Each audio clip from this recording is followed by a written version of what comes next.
আসসালামু আলাইকুম everyone, welcome to my new video.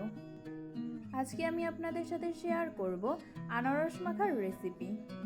এর জন্য প্রথমেই আমি আনারসগুলোকে খুব ভালোভাবে খোসা ছাড়িয়ে নেব। এরপর আনারসগুলোকে 4 ভাগ করে নেব। তারপর আমি এর মাঝখানের অংশটিকে ফেলে দেব। এরপর আনারসগুলোকে ছোট ছোট টুকরো করে কেটে নেব। একে একে আমার সবগুলো আনারস কাটা হয়ে গেছে।